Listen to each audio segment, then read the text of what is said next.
ว่าอันผู้นั้นเด็กสัตว์ผู้ข้างหลังนี่ได้แน่แล้วเออจะลักหนีเด้แต่ว่าได้แน่แล้วใกล้แล้วนี่ลักหนีก็มีเด้ตีสามผู้พุ่นเขาเห็นอย่างไวๆอยู่คนก็มีธรรมดาเด้อุ้ยการบวชเนาะมันก็ลากงัวลากควายก็ลงขาสัตว์คักๆนี่แหล้วมันก็ธรรมดาเด้หาคนบวชยากคือหยังนี่บวชสันติบาลนะอุ้ยปานว่าลากเขาลงขาสัตว์นั่นแหละพวกนี้ซ้อมซักมันพี่ปวกกับมันองค์ดำงูดินงูดินองค์ดำมันนั่นแหละพี่ปวกมัน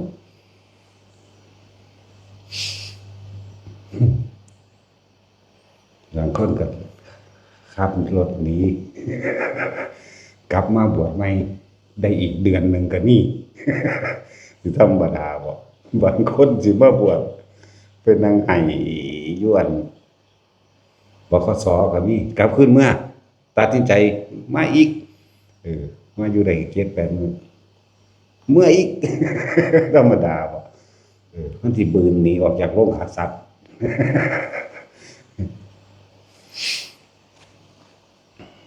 มันเป็นของง่ายดอกแต่มันง่ายนะคนก็บวชฝรั่งตัวไปในประเทศไทยนี่คน70-80 ล้านเนาะอันนี้คน70-80 ล้านเนี่ยโดยประมาณเขาจะโดยประมาณ300,000นึงไหมมันบ่ทันได้เสี่ยวของมัน70 ล้านกว่าอยู่กว่าไป75 ล้านจังซี่แม่อันนี้300,000นึงเว้ยนั่นแหละมันธรรมดาเด้มันเถื่อนเองในการบวชนี่มันปานว่ากันงัวลากควายเขาลงกับสัตว์นี่บวชมาแล้วจักสิถูกหม่องที่เพิ่นฝึกหัดปฏิบัติภาวนาหรือบ่ถูกหม่องอีกในบ้านนี่บางพวกก็บวชมักย่องมักสองมักมวนบวช7 มื้อบวช10 มื้อแห่แหนกันไปกินเหล้าเมายาสารพัดบางพวกก็บวชว่าจะพรรษาหนึ่งก็พากันเฮ็ดไปทั่วทิพย์ทั่วแดนเนาะบ่รู้จักธรรมบ่จักพระวินัยบ่จักพุทธเจ้าสอนอันใดบางพวกก็ตั้งใจบวชเพื่อสิมาหาเงินก็คักจังเด้ธรรมดาบ่แล้วเลือกเฟ้นเอาไผก็ดีเลือกเอาพวกถ้าเอาใจแต่คนเห็นแต่คนบ่แม่นหนีโลดถ้าเอาใจคนย่านเขาบ่เคารพนับถือย่านเขาบ่ศรัทธาที่จริงมันย่านมันบ่มีเงินหั่นย่านอีหยังเนาะห่วยถ้าคนนั้นเอาจริงๆจังๆมันอยู่ป่านี่เป็นเท่าใดปีก็ได้กินข้าวคือเขากินฮอดข้าวทิพย์พุ่นธรรมดาบ่นั่นแหละมันค่าคิดยากที่เนาะเลือกเฟ้นเอาเด้อผู้ใดสิบวชมันสิบวชสักปีนึงแต่ถ้าเข้าถึงหม่องก็เป็นการสืบต่ออุปนิสัยสันดานไปในทางที่เป็นสัมมาทิฏฐิไปในทางที่อยู่ในมรรคในองค์8เป็นหนทางศาสตร์นี่เดินแล้วก้าวนึงศาสตร์2 ก้าว3 ก้าวไปเลยเด้แต่ว่าแต่บ่ถึงหม่องจริงๆนั่นน่ะเดินถอยหลังได้บาดนี่ย่างหันหลังลงนรกพุ่นเด้ธรรมดาบ่เลือกเอา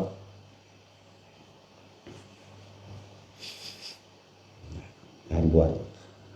ซ้ำดึงเขาลงกับสัตว์มันแม่นความเด้คิดดีๆเด้อความเป็นสัตว์ในตนเอง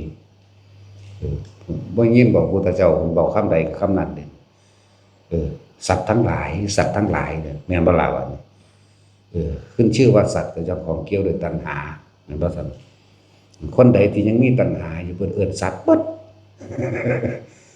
ถ้าพ้นไปแล้วจังไม่ใช่สัตว์ไม่ใช่บุคคลนั่นคนละอันกันเด้ขนาดพระโสดายังเป็นสัตว์อยู่ดิ 75% สกิทาคามี 50% อนาคาเดี๋ยว25%พ้นไปแล้วก็จังบ่เหลือคนเป็นสัตว์นั่นบ่ล่ะ สัตว์ทั้งหลายโลดเด้นั่นแหละเฮาก็มาเห็นว่าเฮามีสัตว์ชนิดแรกสัตว์ใดล่ะสัตว์สักกายทิฏฐิถือตนถือตัวว่านี่เป็นกูละเข้าใจบ่ล่ะสัตว์ตัวสองความบ่ได้สนใจธรรมะบ่ได้รู้กฎแห่งกรรมบ่เข้าถึงธรรมยังมีความเห็นแก่ตัวเสื้อเลือดงามยามดีนั่นนี่อยู่สัตว์ชนิดที่3คือสัตว์บ่มีศีลนะว่าเสื้อประตูปามาทสัตว์ชนิดที่3ที่4ปฏิฆาอาฆาตสัตว์ตัวที่4ในเฮาก็จะว่านี่ในใจเฮาสัตว์ตัวที่5คือกามราคะสัตว์ตัวที่6รูปราคะความพอใจในรูปร่างลักษณะท่าทางบุคคลสดถึง2สัตว์ตัวที่6อรูปราคะอารมณ์อันเกิดจากรูปของบุคคลสัตว์สิ่งของอรูปราคะแบบนี้สัตว์ตัวที่7ก็มานะทิฏฐิสัตว์แล้วมีคือมานะทิฏฐิอุตจักกุกุจักนั่น8ไปแล้วนั่นธรรมดาสัตว์แห่งความฟุ้งซ่านรำคาญหงุดหงิดจำเป็นเข้าไปสู่อวิชชาบัดนี้เต็มในส่วนในสัตว์เลยความบ่รู้ตัวอวิชชาสั่นสักกายทิฏฐิวิจิชาเสวตุปามาปฏิฆะกามราคะรูปราคะอรูปราคะมานะทิฏฐิอุทธัจจะกุกุจจะและอวิชชาจบ10นั่นแหละเฮามีสัตว์อยู่ในตัวเฮาเองกลุ่มหัวเฮาไว้กลุ่มหัวใจ10ตัว10ชนิดนี่ก็เลยบอกว่ามันยากอยู่เด้ผู้สิเข้ามาบวชเปรียบคือดังว่าลากเขาโรงฆ่าสัตว์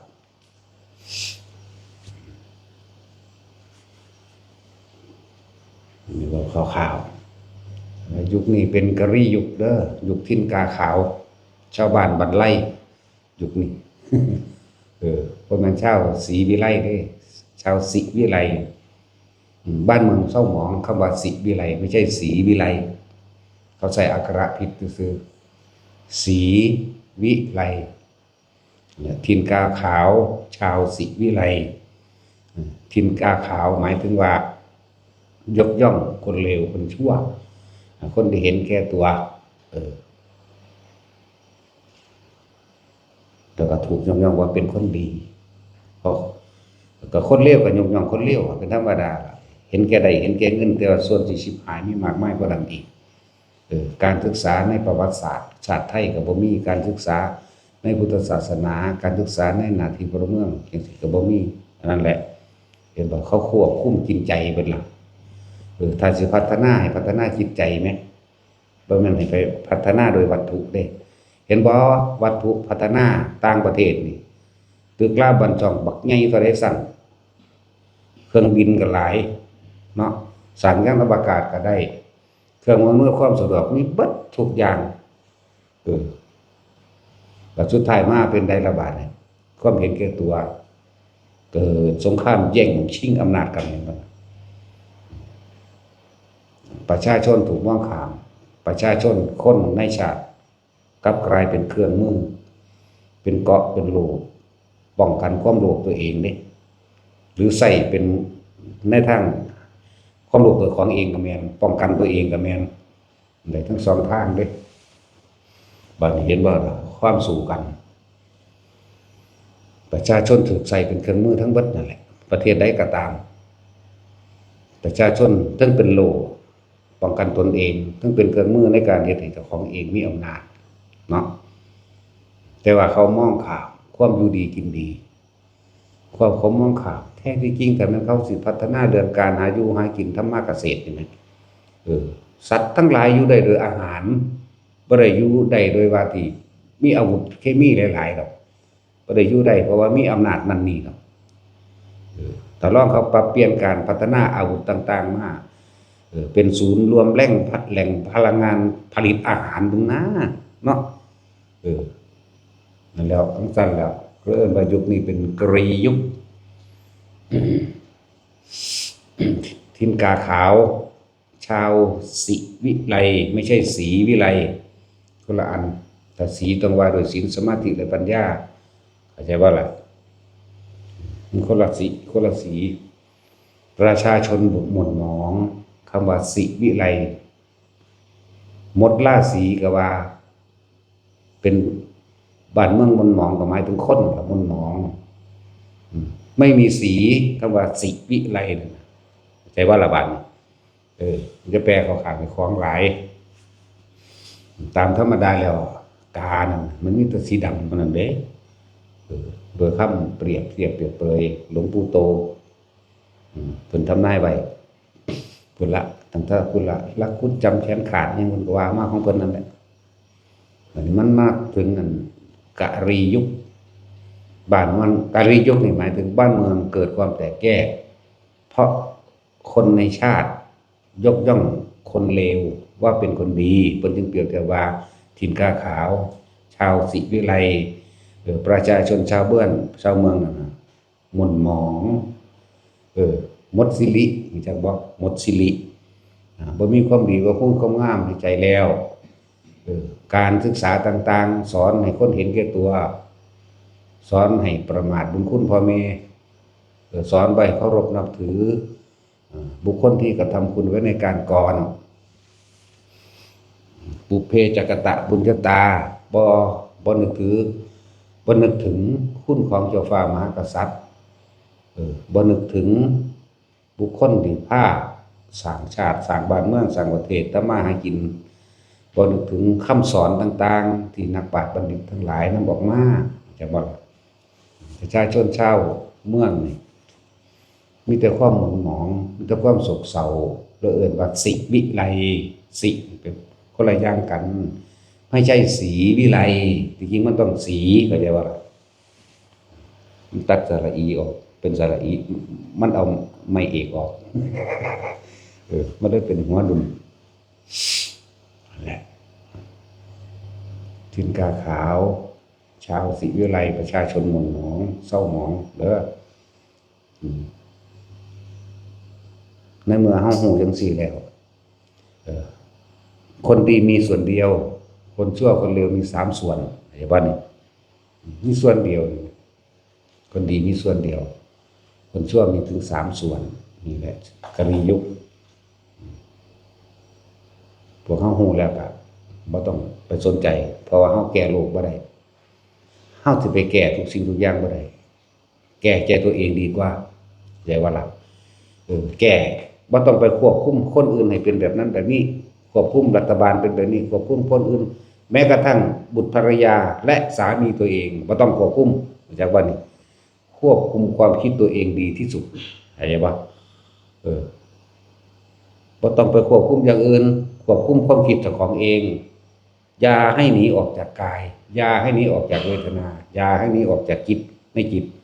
อย่าให้หนีออกจากความจริงคือธรรมและในธรรมนี่แหละควบคุมความคิดเจ้าของให้อยู่ในกายเวทนาจิตเวทนากายรวมกันหนึ่งเป็นผู้มีสติรู้สึกตัวทั่วพร้อมอยู่ในกายตัวนี้เองนี่ตั้งหาก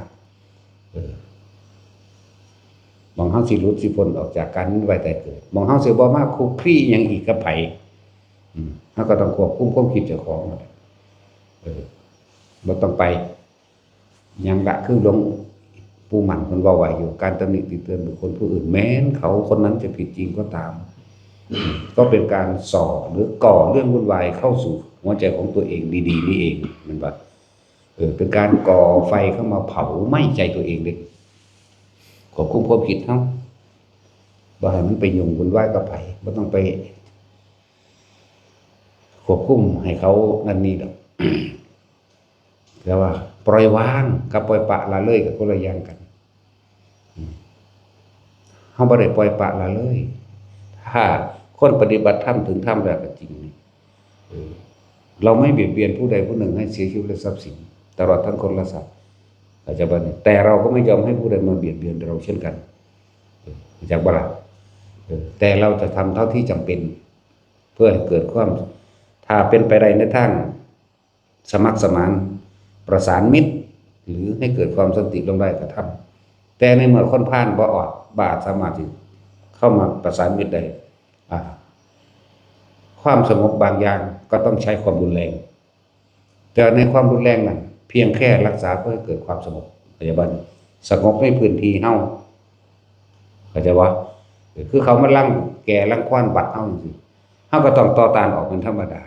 แม้นจะใช้ความรุนแรงก็ต้องใช้จากบัดนี้บ่ซั่นบ่ได้ความสงบบางอย่างก็ต้องใช้ความรุนแรงถ้าบ่ใส่ความรุนแรงมันบ่เศร้าเด้บ่ล่ะเฮาต้องถึงความจริงนี่นำตัวอย่างเมืองนาลันทาเฮาบ่แม่นภิกษุเมืองนาลันทาจักบ่ล่ะบ่แม่นแบบนั้นก็ต้องปกป้องตนเองต่อในนัยยะเหมือนกับพระพุทธเจ้าให้ขอคิดเฮาไว้เราตถาคตประทานหรืออนุญาตให้พวกเธอทั้งหลายใช้ไม้เท้าไว้ป้องกันตัวใช่บ่ล่ะก็สิโง่ปานนั้นบ่มีแนวตีก็ตีแม่งคือกันตัวทางบ่มีเจตนาตีให้ตายเนาะนั่นแหละจันบ่เข้าใจเรื่องต้องแปลแกล้งเดี๋ยวสิมาฆ่าตะรูปแบบภิกษุ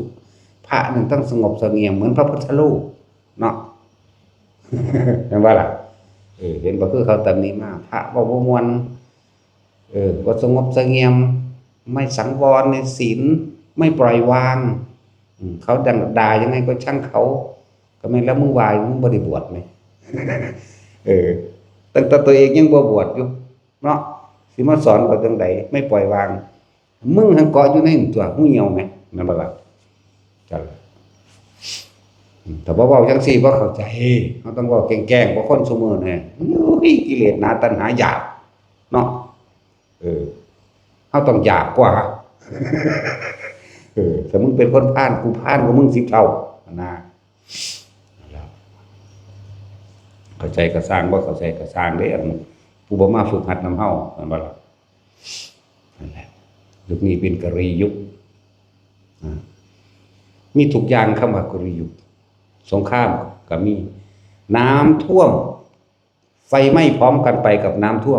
มเต็มอยู่ในไฟไหม้บ้านได้พร้อมนี่กรียุคอย่างบ่นี่น้ำท่วมตึก2ชั้นแต่ว่าไฟไหม้ข้างบนก็ได้เคยเห็นอยู่บ่แม่นบ่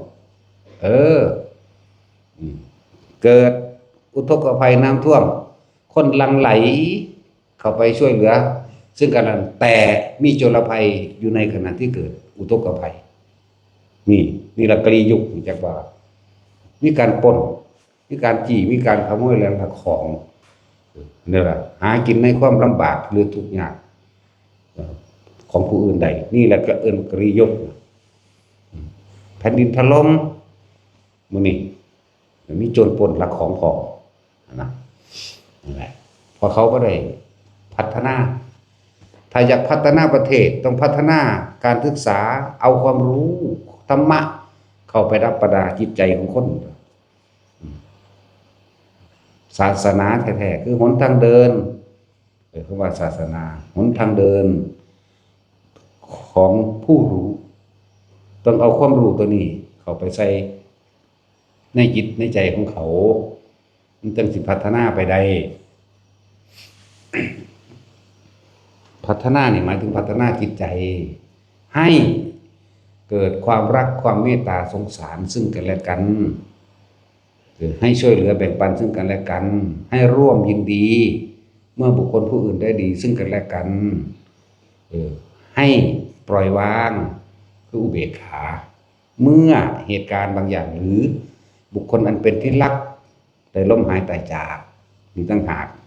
การพัฒนาอันสูงสุดของโลกนี้คือการพัฒนาให้เกิดพรหมวิหารสี่เมตตากรุณามุทิตาและอุเบกขานี่คือความเจริญอันสูงสุดของคนในโลกสัตว์ในโลกนี่จะต้องรวมกันพัฒนาให้ก่อเกิดความเจริญแบบนี้บ่แม่นพัฒนาตึกบ่แม่นพัฒนาหยังแนวอื่นดอกเส้นทางอาวุธความสะดวกสบายในการใช้ชีวิตมีรถมีเครื่องบินมีโทรศัพท์มีอย่างก็ตามถ้าจิตใจต่ำทรามสิ่งที่พัฒนาขึ้นมาโดยวัตถุนั่นแหละจะกลับมาทำลายตัวเองเนาะจุดที่โลกเจริญสูงสุดคือจุดที่พระพุทธเจ้าตรัสรู้ใหม่ยอดสุดคือพระพุทธเจ้าเป็นดุจดังว่าเป็นเผ่าพันธุ์แห่งดวงอาทิตย์เห็นบ่เมื่อเผ่าพันธุ์นั้นดับหมดลงแล้วนี่ความเสื่อมก็เดินตาม ภิกษุนักบวชทั้งหลายก็เริ่มบ่ศึกษาพระวินัยเนาะเฮ็ดไปตามใจตามอำนาจกิเลสตัณหาของตัวเองเฮ็ดไปหาเงินขายของบางพวกบวชก็มาเป็นด็อกเตอร์ขายยาประกาศขายยาอาจารย์บอกเห็นบ่ทักซี่ประกาศขายยาแก้นั่นแก้นี่ก็มีเลยนั่นแหละเพิ่นบ่ได้ให้ซื้อให้ขายบางพวกก็สักไล่อย่างว่าซุมื้อแล้วแนวมื้อนี้อันพวกสักไล่อันเป้านั่นสั่งรุ่นนั้นรุ่นนี้รุ่นรวยรุ่นมหาลาภมหาโชคมหาโคตรพ่อโคตรแม่มึงหยังเนี่ยคาถาเรียกทรัพย์กันมึงจะไปเรียกเอาไปจากไสไปเรียกเอาจากคนไหมเนาะนั่นแหละจังซั่นแหละมันตัวโกหกมันเรียกได้มึงก็สิไปขายเขาเฮ็ดหยังมึงก็เรียกเอาผู้เดียวมึงตัวบักหาแต่มึงมีเมตตาแท้เนาะเรียกเอาจากขี้ดินขี้ดอนเรียกเอาจากทรัพย์ที่ไม่มีเจ้าของแล้วทองคำพุ่นแก่โลกพุ่นมันก็มีคือกันนั่นแหละเรียกขึ้นมาแต่เนี่ยเนาะลากมาหลายๆก็ประกาศท่านใดต้องการทองคำให้คนละ1 ตันนั่นล่ะเมตตาแท้เรียกมาอันนี้มาเอานี่เด้อไปท่องเอาหรือว่าเอาไปแขวนเอาไปบูชาเอาไปอธิษฐานเอาเด้เรียกทรัพย์โกหกเบิดเลยโกหกทั้งเพศพวกนี้นั่นล่ะนี่เว้าเพื่อให้ทุกคนรับรู้ความจริงแน่การดูฤกษ์งามอย่างดีดูหมอดูดวงไม่ได้แก้อะไรได้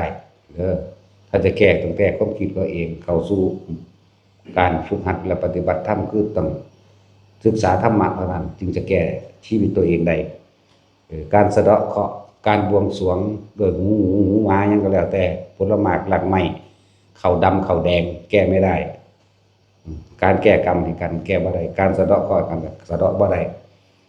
บ่ได้เป็นไปตามฤกษ์งามอย่างดีที่หมอเขาดูมันคือบ่ดูมันน่ะนั่นบ่ล่ะนั่นล่ะบ่มีสิ่งศักดิ์สิทธิ์ใดๆทั้งสิ้นสิดลบันดาลผู้ใดได้ตามอารมณ์ได้ตามกิเลสตัณหาเจ้าของเองบ่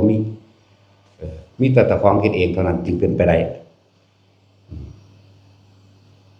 แต่บ่มีพวกเสือดวงดาวทางช้างเผือกจังซี่คนตั้งมันขึ้นมาเด้เอาขาวๆมนๆโลกๆไปว่าเป็นทางช้างเผือกเนาะดาวนั้นดาวนี้ก็ว่าไปคนตั้งชื่อเบิดการสร้างพญานาคก็คนสร้างเอาเองนั่นเอาปูนไปก่อเอานั่นบ่ล่ะบางพวกเอาพลาสติกมาเฮ็ดมาหยิบขันมาเบ่งหรือเอาใบตองเฮ็ดนั่นบ่ล่ะจังซั่นล่ะนี่เว้าความจริงให้คนฟังว่ามันบ่ได้ไปแก้หยังใดสุดท้ายแล้วเจ้าก็ไปซื้อกับข้าวในร้านมากินอยู่แม่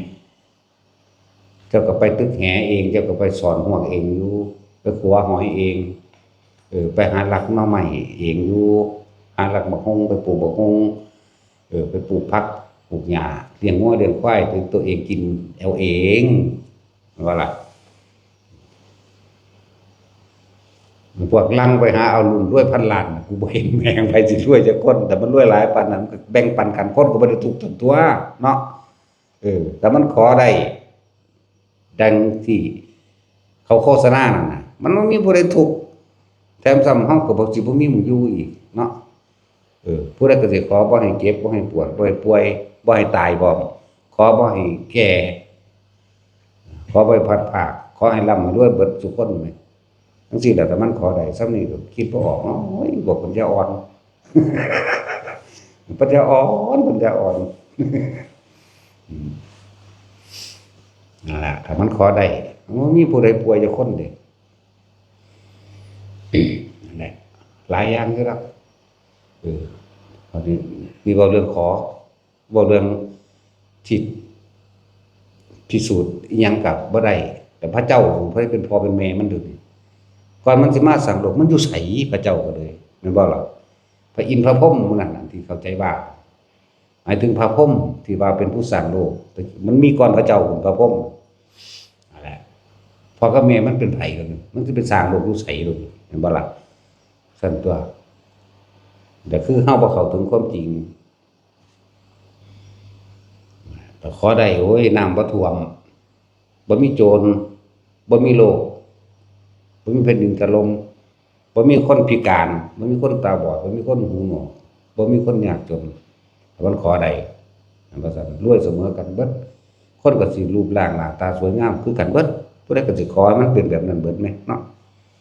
แล้วคำนี้ก็คิดว่าออกเลยปัญญาอ่อนเอ้ย โอ้ยสมันสันดานปึกคักเนาะ สันดานปึกอีหลีเด้ซ้ำนี้ก็คิดบ่ได้บางคนก็ได้แขวสร้างแขวหมูตันมาป้องกันตัวบ่ยิงเขา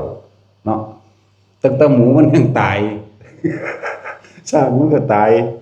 สิมาป้องกันได้อย่างโอ้ยพวกบ่มีสมอง แต่หมูมันตันมันก็บ่ตายจังซี่แหล้วคนยิงมันก็ยิงบ่แตกบ่ออกหรอกแหมมันก็กินหญ้าเฉยหั่นแหละเนาะอันนี้แตกโป้งใส่มันก็พาแขวมันแล่นหนีทันตัวแต่มันยิงบ่เข้าก็เลยเนาะ หรือมันก็ตายสักบึบๆเข้าก็พากันมาปรุงมาแต่งว่าป้องกันนั่นนี่พวกบ้าเหล็กไหลก็อีกแบบนึงได้บัดนี้เนาะมันบ่พอสิแล้วคาบเขาย้อนดอกพวกบ้าเหล็กไหลมันก็เลย ให้เขาตัวเอานั่นเอานี่มันบ่ได้ป้องกันการเกิดแก่เจ็บตายได้นั่นน่ะเหล็กไหลนั่นน่ะอันนี้เว้าอันนึงให้ฟังก็ได้นี่อัญญาผู้ข้าจากถวายเหล็กไหลธาตุกายสิทธิ์เล่นแร่แปรธาตุมาเป็นฤาษีมาเท่านั้นเท่านี้อยู่ในอิทธิบาทชาติเพราะว่า4,000 ปีแล้วสิเอาบ่กูขาดรักษาเบิ่งเว้าชัดๆนี่โลดกูขี้คร้านรักษาสิเอามาหยังวะแม่นบ่ซัดมันพากูไปนิพพานได้บ่แต่มึงก็ยังบ่เห็นพุ่นน่ะหลายแล้วเด้อันเนี้ยจังซี่ที่เขามาว่าสิเอาอันนั้นอันนี้มาให้บ่กูคร้านรักษากูรักษาจิตกูดีกว่าเข้าใจบ่นี่ตั้งแต่กูรักษาความคิดจิตใจกูนี่กูก็รักษายากแล้วมึงจะเอาเรื่องอื่นให้กูรักษาบ่มันบ่แม่นมารักษากูเด้ว่าถามว่ามันป้องกันตายได้บ่ก็ว่าบ่แน่ซั่นแล้วนี่เว้าให้ฟังหลายมองที่เขาสิเอานั่นเอานี่มาเอามาหาแม่มึงบ่เอาทองคุรูๆมาให้กูนี่กูจะไปขาย เนาะบัดทองกันบ่เอามาให้กูหีแม่มึงนี่ เอามากูสิไปขายซอยคนอันจังซั่นจะไปขายไส นั่นแล้วมีแต่ขายตั๋วกันซื่อๆเด้นั่นน่ะจักว่าล่ะแล้วเขาขายพระกันอยู่ในตลาดพระคือตลาดขายผักขายหญ้าขายปูขายปลาเขาก็ฆ่ากันผิดกันบ่แห้งแล้วเขาก็แย่งแผงกันบ่แห้งแล้วนี่กูอยู่ตั้งตลาดขายเหล็กไหล นี่ก็เว้าความจริงว่า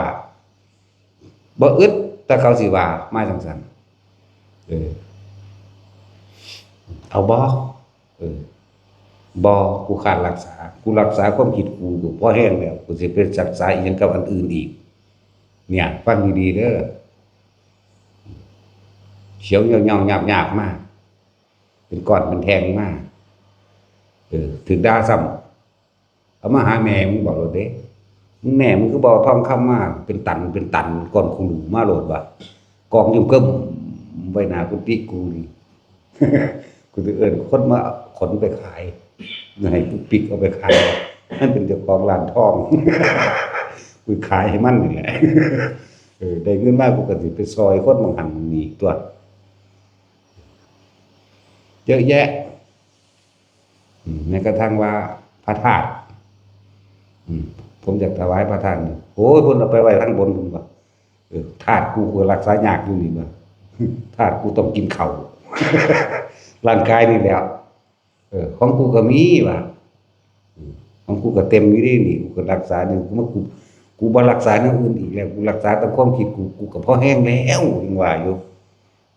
คิดจังใดให้เป็นสุขคิดจังใดเป็นทุกข์คิดจังใดบ่ให้สุขบ่ให้ทุกข์นี่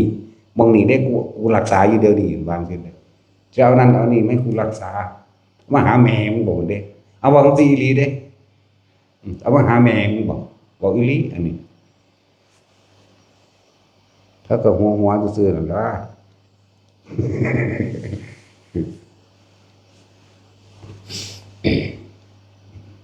อย่าลืมว่าปัดถิ่มเบิดมีเยอะแยะเลยจักแก้วหยังเป็นแก้วหยังโอ้ยมันก็กินกับข้าวบ่ได้เนาะแก้วก็เลยแม่นบ่ซั่นบัดมาตกใส่อัน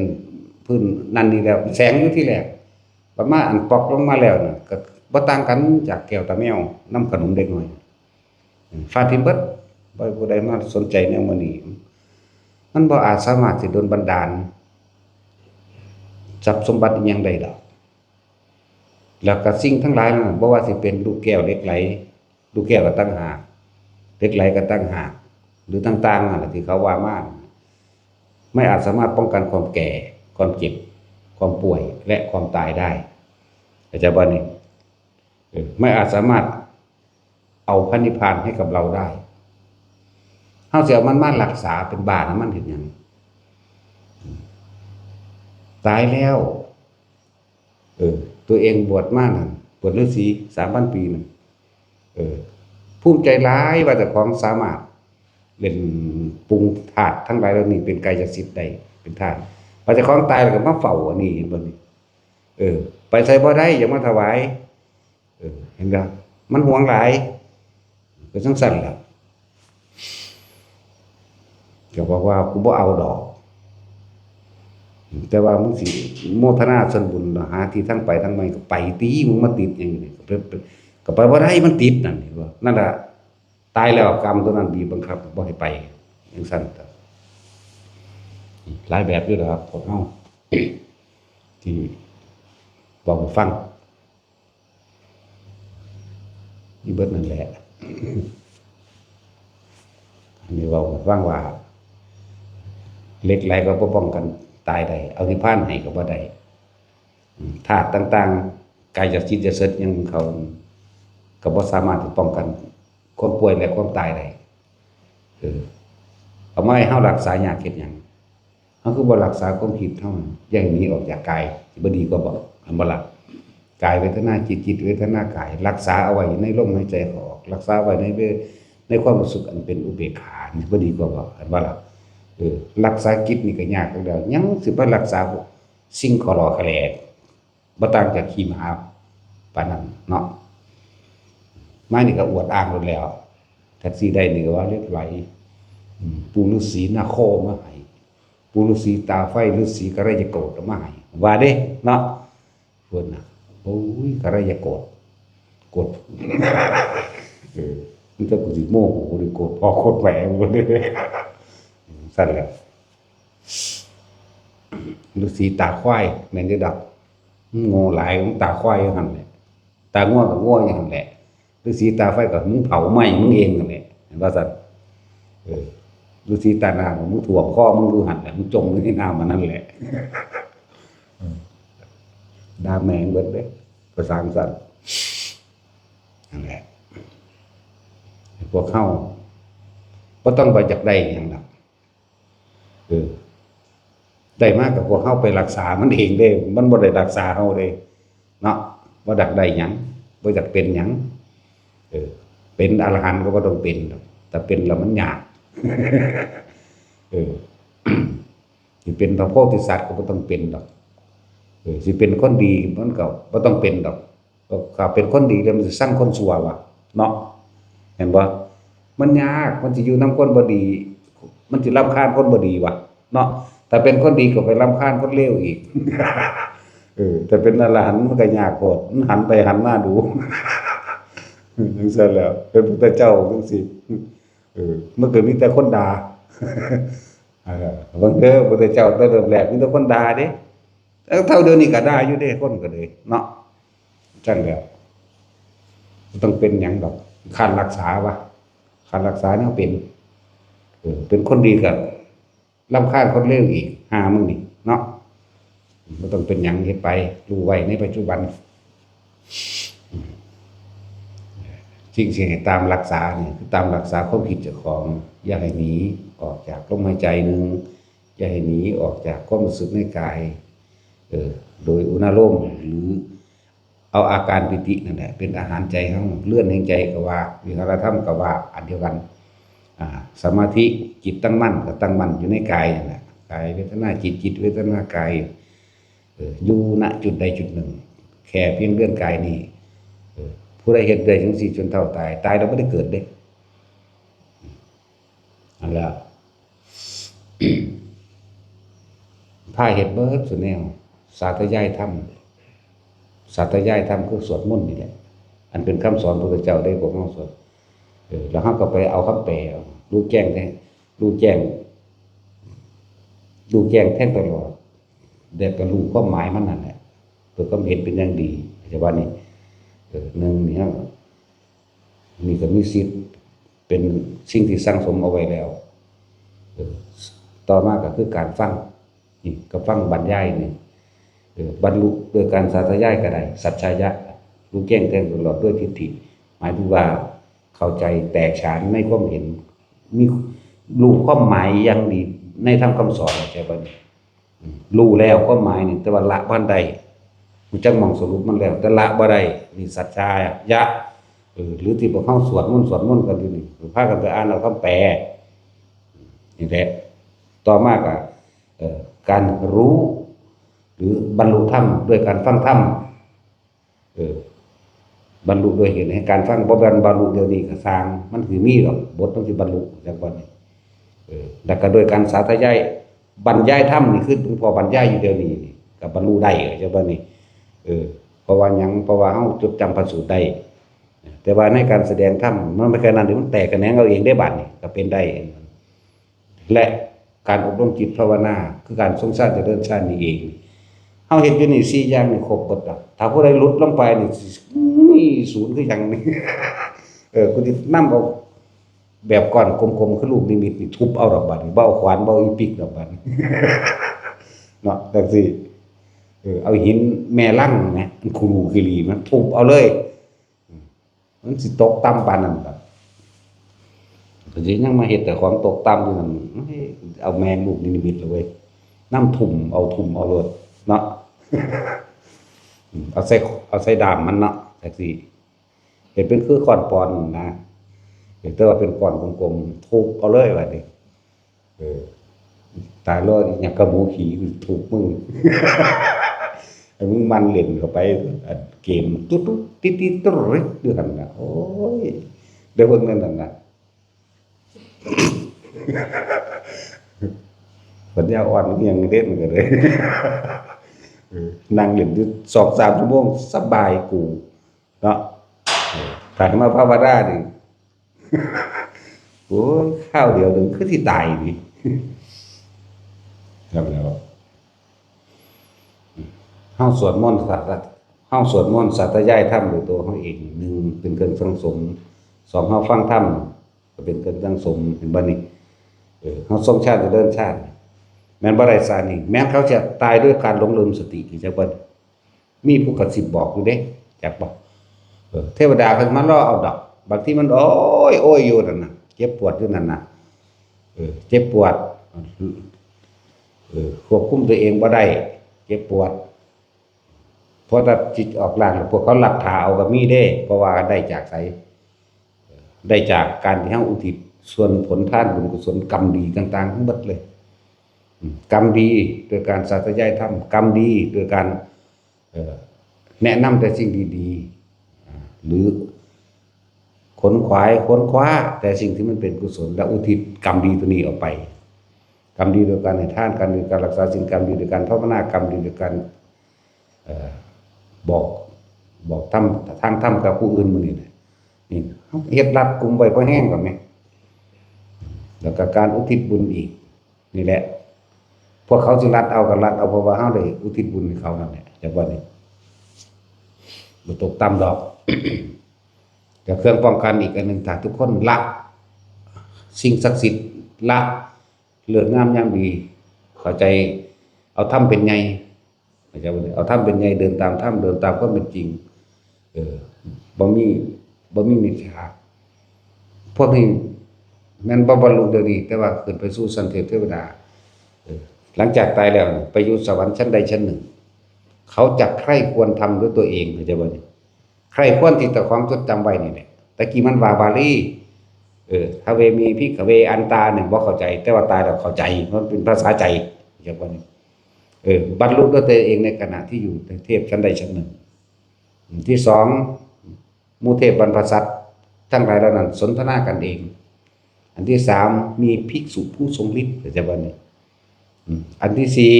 อันนี้บุญญาฤทธิ์ตายจากสวรรค์ชั้นนี้ขึ้นชั้นบนขึ้นชั้นบนขึ้นชั้นบนจากว่านี้พวกทรงชาติบ่ลงมันจะไปไหน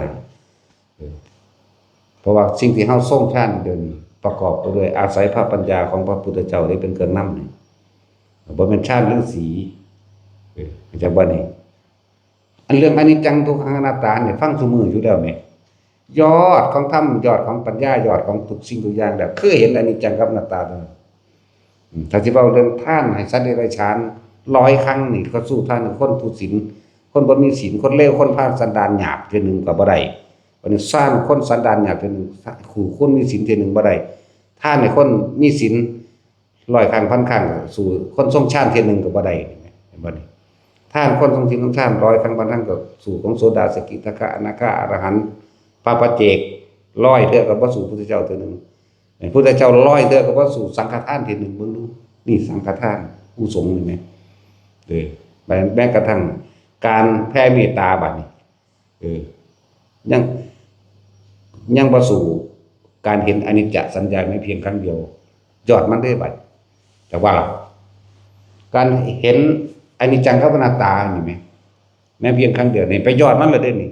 ไล่มาเบิ่งแล้วบัดนี้คนที่ฟังจดจำได้ผู้นี้อาจจะมักบทอริยสัจสี่เห็นว่าผู้นี้มักบทปฏิจจสมุปบาทนี่คือทำแต่ละคือจดจำได้ดีแต่ละคนเอาไว้ผู้นี้อาจจะมักบทนี้ก็ว่าไปพอตายไปแล้วผมเข้าใจความหมายอย่างดีเลยมันบางคนก็เรียกว่าเบิดอายุของเทวดานั่นแต่ว่าขึ้นสวรรค์ขึ้นนิพพานเลยก็จะว่าก็มีได้บัดนั่นแหละอยู่พวกเข้าส่งชาติเจริญชาตินี่แล้วแต่จังว่าอาศัยการได้ยินได้ฟังไปพร้อมอยู่แล้วตอนนี้มันบ่ได้มันบ่ทันคำว่าบ่ได้อรหันต์ก็จะบ่ตอนนี้ได้ตอนตายก็มีได้ตอนไปอยู่สวรรค์ชั้นต่างๆก็มีจังซั่นแหละนี่คือเฮ็ดมันก็ว่าเฮาป้องกันล้อมไว้เบิดแล้วแม่ตีกรอบป้องกันล้อมไว้แต่ที่สำคัญอีกอันนึงก็คือเฮามีเฉพาะพระรัตนตรัยเท่านั้นเด้อความคิดของเฮาสิบ่ไปเกี่ยวแล้วทุกอย่างมันเกิดจากความคิดเท่านี้เด้ที่มันไปเกี่ยวไปของไปฆ่ามันก็ว่าทำให้เชื่ออย่าลบหลู่เห็นมั้ยอุ้ยพญานาคทั้งสี่อย่าบ่เชื่อจะลบหลู่เด้อซั่นกูบ่คิดบ่พอเลยเด้แนวจังซั่นนะบ่แม่นลบหลู่หรือบ่ลบหลู่ก็จะบ่ล่ะแต่ว่าถ้าให้มาเว้ากูตีนกวาดหังบ่แม่นลบหลู่มันคิดบ่พอคิดบ่ออกว่าเขาสิดลดานหยังนั่นน่ะหรือสิ่งศักดิ์สิทธิ์อื่นๆนั่นน่ะเทพเทวดาอินพรหมนั่นเขาก็มีอยู่แต่ว่าเขาบ่โดนบันดาลดอกถึงสิซอยเหลือเฮาก็เพราะว่าสิเป็นเกิดจากเราทำเอาเองเด้มันน่ะเกิดจากสิ่งที่เราทำไปให้อาจจะว่าหรอกนั่นแหละเกิดจากสิ่งที่เราทำไปให้แล้วก็ของเรานั่นแหละย้อนกลับมาหาเราอันนี้ซั่นได้ล่ะคือว่าอันนี้เฮาเป็นหยังเฮาคือสร้างวัดได้เร็วเฮาเป็นหยังเฮาคือสร้างวัดได้เร็วอันนั้นอันนี้ทุกสิ่งทุกอย่างว่าแต่ปากขึ้นได้โลดเป็นหยังว่าแต่เรื่องเฮาเป็นมนุษย์นี่แหละบ่ต้องไปเว้าเรื่องอดีตศาสตร์ดอกแม่นบ่แต่เป็นเด็กน้อยพู้นเอาไปเฮ็ดอยู่วัดหนองเสือกพระโคตรหนองเสือกซุมื้อชื่อว่าวัดป่าอนุสรณ์พู้นไปเฮ็ดนำมันหลวงปู่ใหญ่หลวงปู่นวลหมู่นี่ไปยื่นไผหญ้าให้เพิ่นไปเกี่ยวหญ้าให้เพิ่นไปตัดไม้ไผ่ให้เพิ่นไปฝันเสือกอันนั้นนี่ไปเรียนรู้อยู่นำเพิ่นนั่นเริ่มมาแต่พุ่นนี่แหละอุปถากครูบาอาจารย์ต่อมาก็เน้นน้อยนี่ก็อุปถากพระบักหลายพุ่นนี่แล้วก็เพราะว่าสิ่งที่เฮาเฮ็ดไว้เองล่ะอันนี้ก็เลยเป็นบ่ล่ะแล้วก็เริ่มหา สร้างวัดนั่นสร้างวัดนี้ไปเรื่อยวัดเก่าวัดห้างหรือตั้งใหม่เฮาก็เฮ็ดมาเรื่อยๆของเฮาอยู่แล้วเนี่ยจังซั่นล่ะดูแลอุปถากล้างบาตรซักผ้าเผาบาตรมีเบิดซุแนวได้เฮ็ดมานั่นน่ะบัดเฮามาเป็น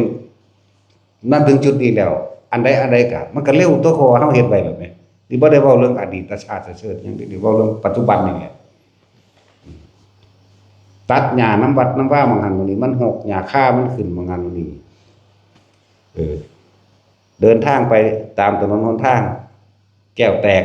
เอาออกเก็บออกหน้าไม้หักขวางทางน้อยก็ตามหลายก็ตามตัดออกดึงออกจนเบิดบ่ให้มีแนวขัดขวางทางก็ได้ว่า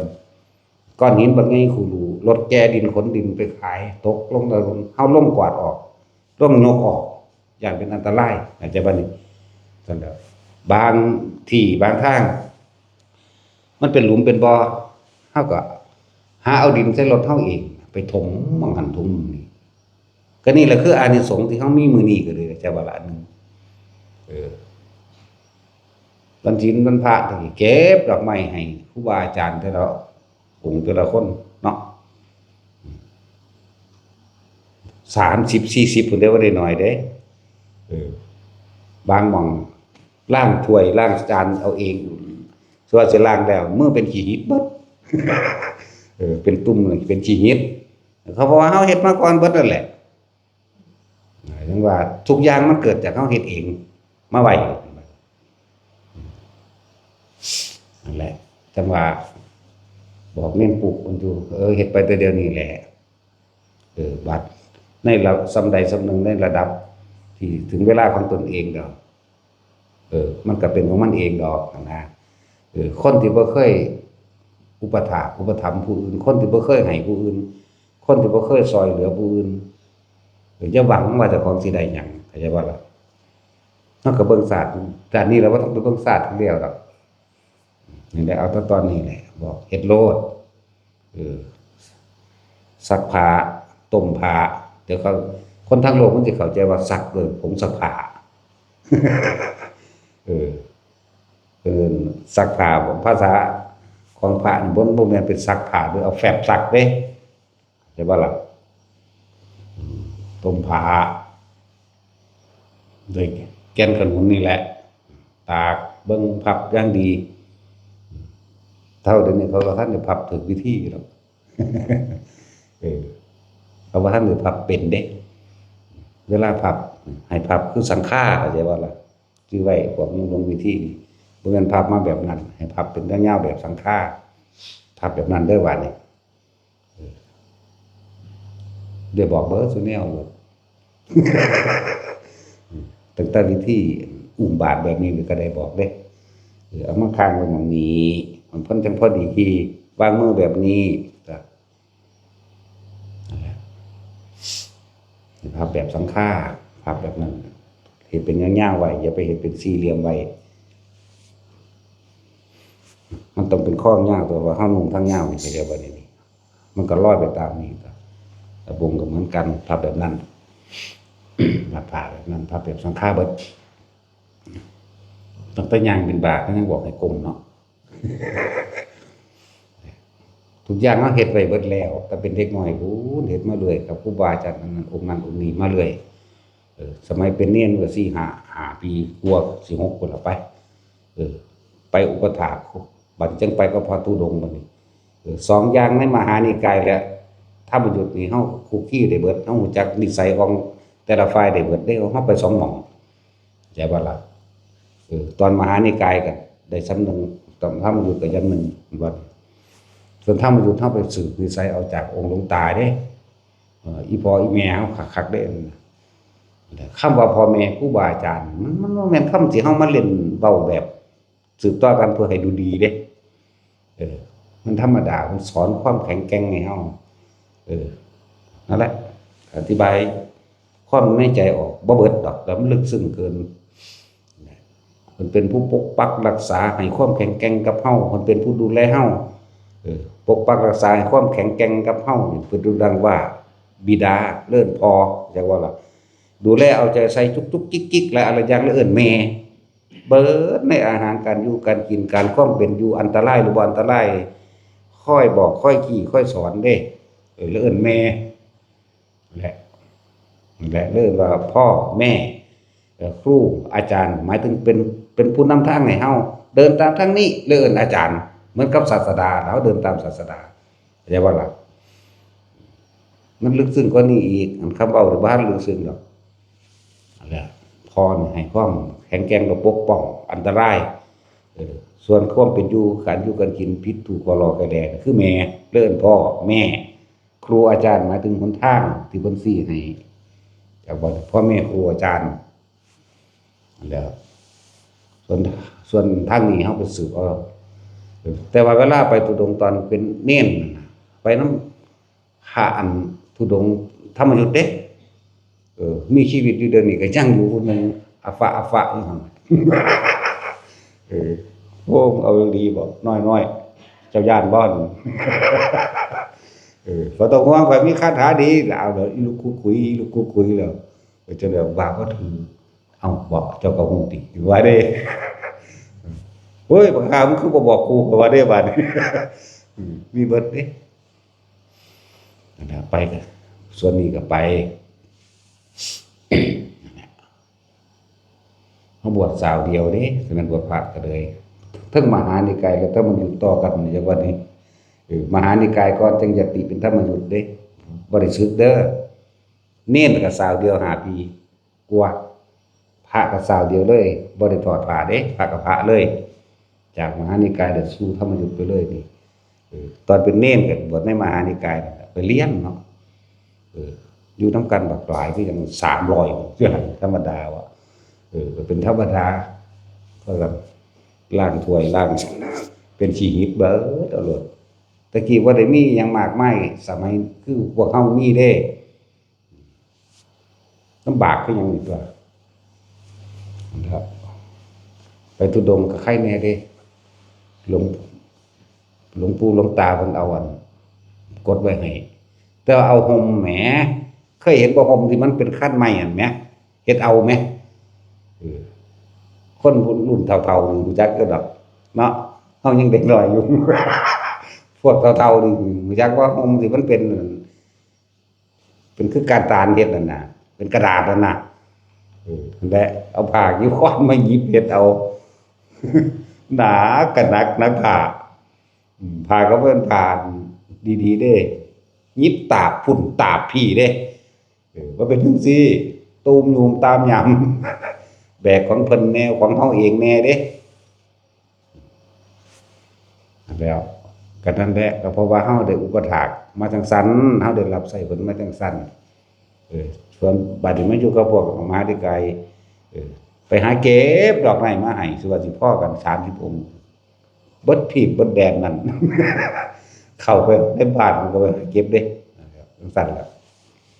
สิบอกทุกสิ่งทุกอย่างเฮาเฮ็ดมาไว้แล้วนะมันจึงเป็นของเฮาเองดอกนั้นบัดนี้มันถึงเวลาเฮาแล้วคือเขาว่าเฮาบ่เฮ็ดหยังเฮ็ดแมงกูเฮ็ดมาหลายแล้ว เนาะแท็กซี่จะเก็บก็เฮ็ดอยากได้ก็เฮ็ดเอาตัวบัดกูบ่อยากได้หรอกมันคนละเรื่องกันละเด้บาทนี่บ่อยากได้อีกแล้วอยากบ่ล่ะตะกี้ยังว่าอยากได้บุญอยู่เดี๋ยวนี้บ่อยากได้ซื่อๆอยู่คนละเรื่องกันเด้อตะกี้อยากได้บุญอันบ่ล่ะซั่นล่ะเดี๋ยวนี้บ่อยากได้ล่ะแต่ก็บ่อยากเป็นหยังอีกแล้วตะกี้อยากได้อยู่ได้เด็กไหลเดี๋ยวนี้บ่อยากได้ค่ารักษาเนาะแต่สิมึงอยากได้บ่อันนี้มันเป็นหนี้อยู่เดี๋ยวไปเห็นต่อได้ล้านเล็กไหลมึงมีประโยชน์กว่าอีกเนาะแต่เล็กไหลดันอุ้ยขนาดใส่ถุงส่งอยู่ก็ยังคำเดียวคำอีกเด้เนาะใส่ข้ออยู่กับว่ากำเบิ่งเด้เนาะแต่ว่าเฮือนก็คิดฮอดแต่มันเด้นั่นแล้วเป็นเปรตเฝ้าเล็กไหลคือพวกฤาษีนั่นว่าแต่ของเก่งยังล่ะมันชื่อว่าแมงได้ไหมล่ะเทียบซื้อดอกอันการยโกฏยังของมันซื้อแมงได้ก็สร้างมันก็ติดอยู่หั่นบ่เห็นว่าสิไปนิพพานได้เนาะมันก็เป็นสัตว์เหมือนเดิมเด้เป็น เหตุเฝ้าสมบัติกับสมบัติบ้าๆแต่ของเฮ็ดไว้นั่นแล้วอยากได้อันอื่นมารักษาเถาะพวกเฮาถึงไรก็อยากได้ยังก็สร้างอยากได้บ่อยากเป็นแม้กระทั่งคนดีถ้าเฮาเป็นคนดีเฮาสิสร้างคนเลวอยู่ยากเข้าใจบ่ล่ะ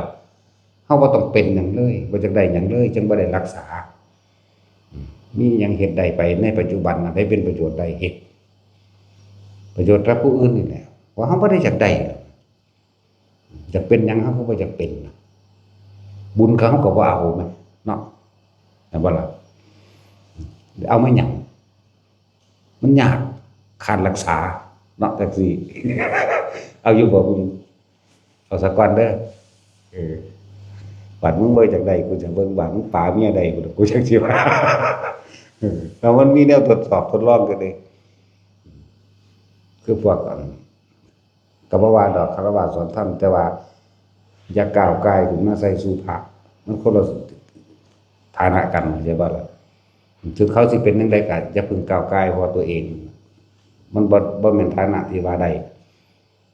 มันสิคนละอย่างตามที่เบิ่งจากอารมณ์ของเขาเวลาเขาว่ากันไปปรับอาบัติจังซั่นจังซี่นั่นคือบ่แม่นฐานะที่ควรที่ว่าเฮาบ่แม่นเจ้าแห่งกฎแห่งกรรม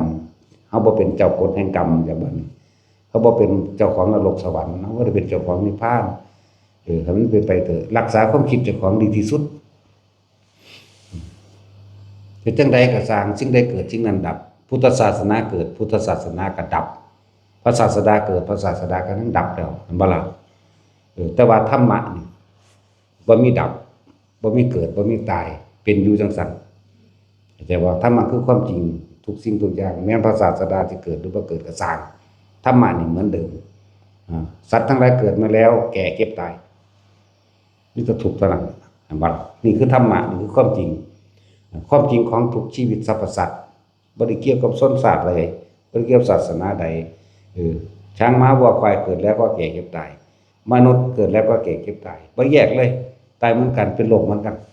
นี่คือธรรมะต่างหากคิดแบบนี้นะบ่ว่าชนชาติศาสนาใดแม้กระทั่งสัตว์คิดแบบนี้ทำให้เกิดแก่เก็บตายหยุดคิดก็ไม่เกิดไม่แก่ไม่เก็บไม่ตายนี่ไหมอันเดียวกันหมายถึงทำเสมอกันไหมศาสนาใดก็สร้างก็สามารถทำสมาธิได้เนาะแล้วจังว่าสิไปหยังทั้งที่ดีที่สุดสิ่งที่เฮาควรรักษาก็รักษาความคิดเจ้าของนี่แหละบ่ให้มันไปอยู่นำผู้อื่นแล้วว่านี่แต่อยู่นำผู้อื่นมันยากแล้วเด้เนาะเป็นไปตามวัยแต่หนุ่มสาวไปอยู่นำเขาก็ยากหัวใจนี่แหละถ้าเป็นพ่อเป็นแม่ก็อยู่นำผู้อื่นยากหลายอย่างเด้ยากทั้งอาชีพการงานการทำมาหากินต่างๆก็ยากนำวางแผนอนาคตให้ลูกเต้าหลานเนาะยากนำสิแบ่งสมบัติพร้อมเด้แต่รุ่นนี้ล่ะดาส่วนภิกษุนักบวชตัดออกซะอยู่นำเจ้าของจะไปยากนำผู้อื่นแต่ว่าป่าเมียมันบวชบ่ได้ได้คนนี่เนาะหรือสิบวชนำกันจังซั่นแล้วคือเฮาตัดออกมาไปแห้งแล้ว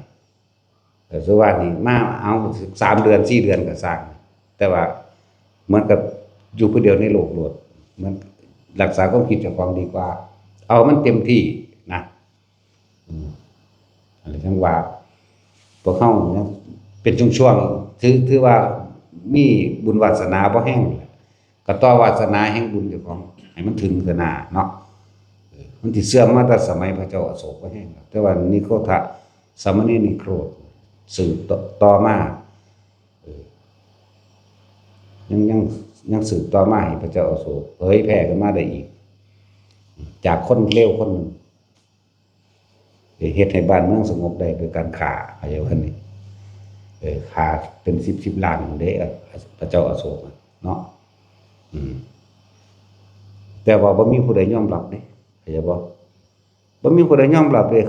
ที่เขาย้านที่เขาเคารพนับถือเขาย้านตายนึงเด้แต่ว่าสามเณรนี่ก็บ่มีอาวุธแต่ว่ามีหัวใจที่เป็นความจริงธรรมะสามารถปราบพระเจ้าอโศกได้โดยการใส่ธรรมะนี่เอง มันลึกซึ้งอย่างนี้เด้เรื่องพระเจ้าอโศกก็ดีสมัยนี้โคตรกับหลานเพิ่นลูกนางสุมาณาที่พัดภาคว่าพระเจ้าอโศกฆ่าตระกูลเจ้าของตายเป็นร้อยกว่าพุ่นเด้แต่ผู้อันน้องสาวเพิ่นหนีตัวนั่นแหละเรื่องได้สามเณรนิโครธน้องสาวเพิ่นตอนนี้สงครามน่ะหนีไปอยู่นำคนจันทานหมายถึงขอทานนั่นแหละย่อมรักษาท้องเจ้าของเองสิก็เกิดกับกษัตริย์นั่นแหละไปอยู่สถานที่นั้นคนที่มีเย่อหยิ่งโดยศักดิ์ศรีเขาบ่ไปคุกคีกับพวกขอทานมาได้7 ปีแล้วอุปชาไปเห็นก็เลยเอามาบวชแม่นก็ดีใจหลายปลื้มใจหลายว่าลูกมาบวชโกนผมแล้วพอดีบรรลุอรหันต์เด้เนาะตั้งแต่ก็อยู่มาเป็นสิบ่พอปีดอกมาบิณฑบาตเด็ดเดียวกล้าหาญองอาจขนาดใดเพราะคนไม่กลัวตายเสียแล้วถ้าบ่กลัวตายแล้วก็บ่มีแนวกลัวอันอื่นอีกเข้าใจบ่ล่ะมาบิณฑบาตอยู่หน้าพระราชวังส่วน พระเจ้าอโศกนี่แต่ละมื้อแต่ละเว้นนอนก็บ่หลับอยู่ก็บ่ได้อึดอัดทึกยักคิดยากไปทางใดก็ระบาดระแวงระวังยันเขาลอบฆ่าเจ้าของนั่นบ่ขนาดว่าทหารอารักขาก็ยังบ่ไว้ใจทหารอารักขาจังซั่นแล้วแต่ว่าแพ้ด้วยธรรมะอันเป็นความจริงของสามเณรนิโครธนั่นแหละจึงได้มีการส่งสมณทูตต่างๆมาหาพวกเฮาได้สุดเท่าเดี๋ยวนี้นะทุกสิ่งทุกอย่างคนมีธรรมะก็เลยต้องก็เลยหาทางออกให้กับตัวเองได้ไอ้ว่าเราสามเณรนิโครธบ่ได้หวั่นไหวเด้โกนหัวแล้วพอดีเลยกับบรรลุอรหันต์ก็เพิ่นเฮ็ดไว้แหละเพิ่นจังบรรลุได้ง่ายทุกอย่างพ่ายแพ้ได้แก่ธรรมะเบิดคือเป็นไปตามความจริงเบิดมันเพิ่นหาทางออกได้จังได๋เพิ่นยอมรับเพราะสามเณรเทศนานี่เทศตรงหัวใจเลยเด้บ่แม่นเทศธรรมดาเด้เพิ่นไปเอาทหารนั่น